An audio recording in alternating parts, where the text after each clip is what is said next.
সন্ধ্যা হয়ে গেছে, চল দেখি আশ্রয় নেওয়া যায় নাকি বাড়িতে। চল দেখি, চল দেখি। চলে আসো, চলে আসো।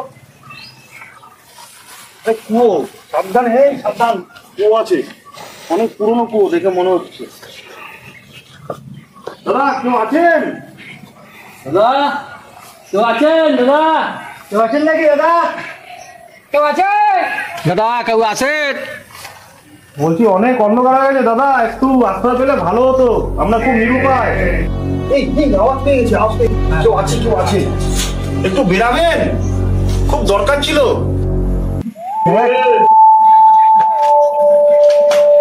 তোমরা বলছি যে দাদা, আমরা অনেক দূরের থেকে এসেছি, জঙ্গলের মধ্যে ঘুরতে ঘুরতে রাস্তা হারিয়ে ফেলেছি, সন্ধ্যা হয়ে এসছে, কোনো জায়গায় ঠাঁই নিতে পারছি না, কোনো কিছু পাচ্ছি না।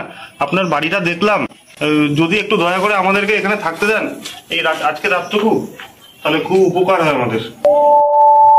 তো বুঝলাম, কিন্তু এই বাড়িতে আমি ছাড়া কারো অনুপ্রবেশ নেই, আমি চাইলেও তোমাদের এখানে থাকতে দিতে পারবো না বাবারা। দয়া করে আপনি না করবেন না, 2 হাত জোড়া করে আপনার কাছে নিবেদন করছি, যত টাকা লাগে আমরা দিতে রাজি আছি। কত টাকা লাগবে বলো না, আমরা দিতে রাজি আছি। আপনি টাকা নিয়ে চিন্তা করবেন না, প্লিজ একটুখানি আমাদের একটা রাত থাকতে দিন অন্তত। বাবারা, টাকাই কি সব? আর যদি টাকাই সব হতো, দুটো তরতাজা প্রাণ শেষ হয়ে যেত না বাবা। এই বাড়ির পিছনে করুণ এক কাহিনী রয়েছে, এই কাহিনী তোমরা যদি শুনতে চাও আমি তোমাকে শোনাতে পারি। তোরা একটু শুনে যাই, বেশো শোনার টাকাতে অ্যাটলিস্ট থাকার জায়গাটা কিন্তু পাওয়া গেছে।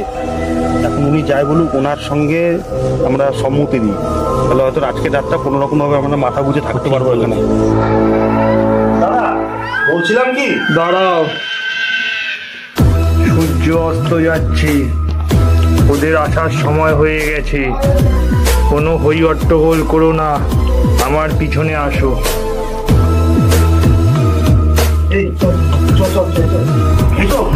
আসো,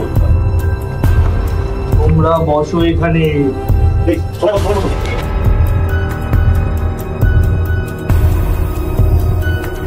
আজ থেকে 25 বছর আগের ঘটনা তোমাদের বলছি।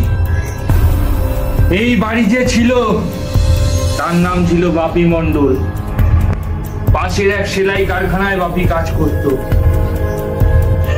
টাকা পয়সা যা পেত বাপি আর বাপি মার চলেই যেত। বাপি একটি মেয়েকে খুব বেশি ভালোবাসতো, তার নাম ছিল রিঙ্কি। বাপির কোনো নেশাভান ছিল না, রিঙ্কি মেয়ে হিসাবে ভালো ছিল। বাপি যে কম রোজগার করতো রিঙ্কি তা মেনে নিয়েছিল, কিন্তু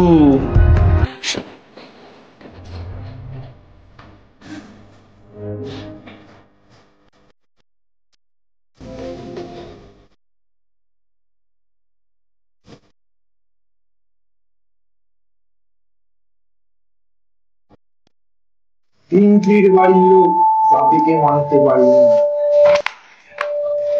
রিঙ্কির বাড়ির লোক যখন জানলো বাপির সাথে রিঙ্কির ভালোবাসা, রিঙ্কির উপর প্রচন্ড পরিমাণে অত্যাচার করতো তার বাড়ির লোক। এমনকি বাপিকেও তার রিঙ্কির বাবা মারধর পর্যন্ত করেছিল। তা বাপির এক খুব কাছের বন্ধু ছিল বাবাই। বাপির খুব কাছের বন্ধু ছিল। বাবাই বাপিকে অনেকবার বুঝিয়েছিল যে ও বড়লোকের মেয়ে, ওর সাথে সম্পর্ক রাখিস না। তবে ফোন করছি, ধরছিস না। আর বলিস না, রিঙ্কির সঙ্গে আমার সম্পর্কটা তো জানিস, লোকে এত সমালোচনা করে। ভাই ও বড়লোকের মেয়ে, ঠিক আছে? তুই এখন পকেটের টাকা কড়ি খরচা করে ঘুরাবি, পরে শাট করে সরকারি চাকরির ছেলে দেখে কেটে পড়বে, আর তুই আঙুল চুষবি।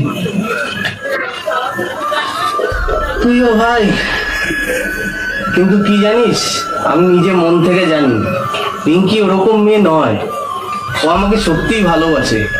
ও কখনো আমাকে ছেড়ে যাবে না।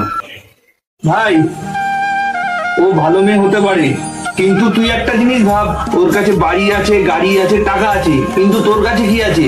তোর কাছে কি শুধু মা আছে? তো সেই হিন্দি ফিল্মের শশী কাপুরের মতো, মেরে পাস মা হ্যায়।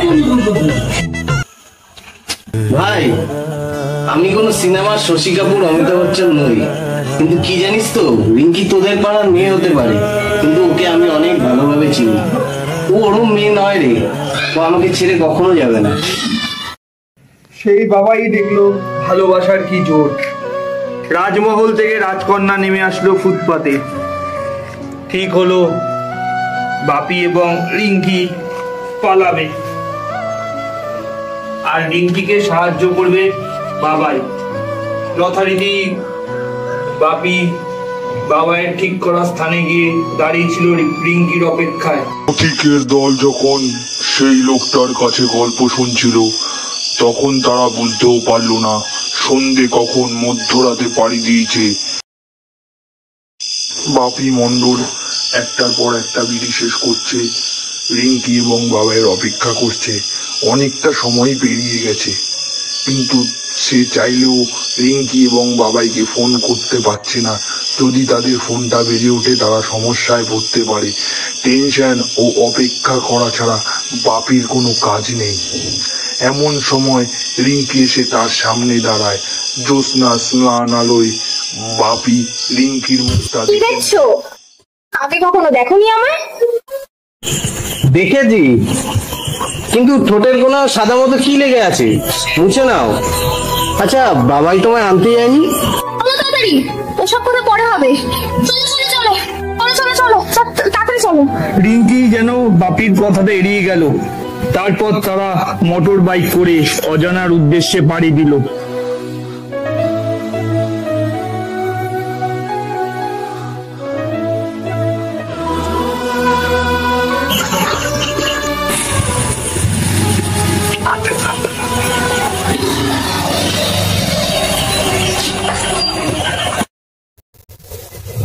বাবাইয়ের কোনো কাণ্ডজ্ঞান হবে না। আচ্ছা রিঙ্কি, তুমি কোনো ব্যাগ আনলে না তো? ব্যাগ আনোনি? সুযোগ হয়নি।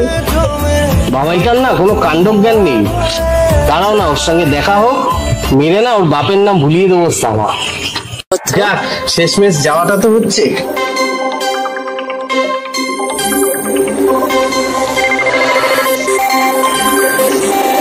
বাপি দেখলো বাবাই ফোন করেছে, সে গালাগালি দিতে যাবে, এমন সময় বাবাই উপাস থেকে কাঁদো কাঁদো স্বরে বলে উঠলো, সর্বনাশ হয়ে গেছে, বাবিদা সর্বনাশ হয়ে গেছে।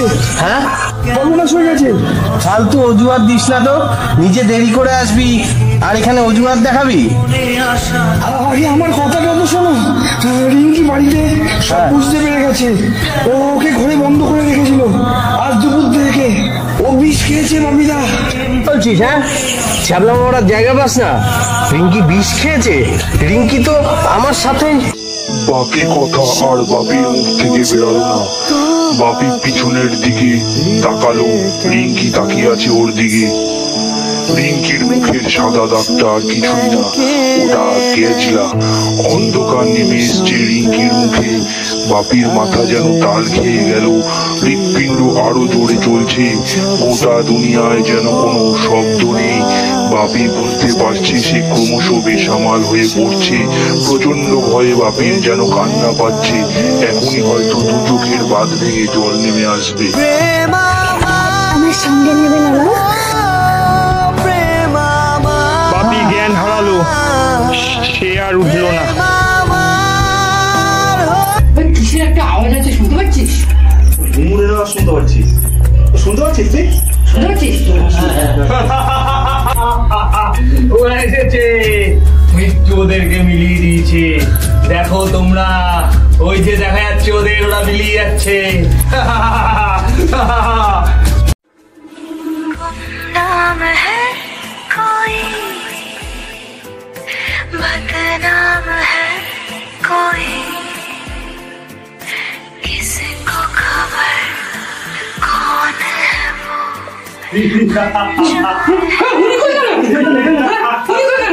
দেখো তোমরা, ওরা চলে যাচ্ছে। ভালোবাসা মিলিয়ে তাহলে তুমি কে? আমি সেই বাবাই, রিঙ্কির বাবার সাথে শার্ট হয়ে ওদের ধরিয়ে দিয়েছিলাম।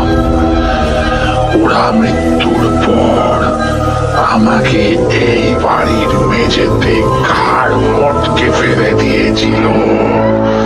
ও কি যন্ত্রণা! তারপর থেকে আমি অসুখী হয়ে ঘুরছি।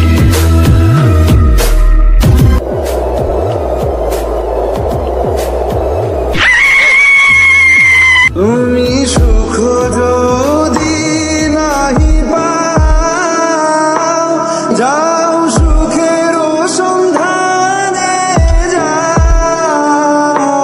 তুমি সুখ যদি নাহি পাও, যাও সুখের সন্ধানে যাও। আমি তোমারে পেয়েছি হৃদয়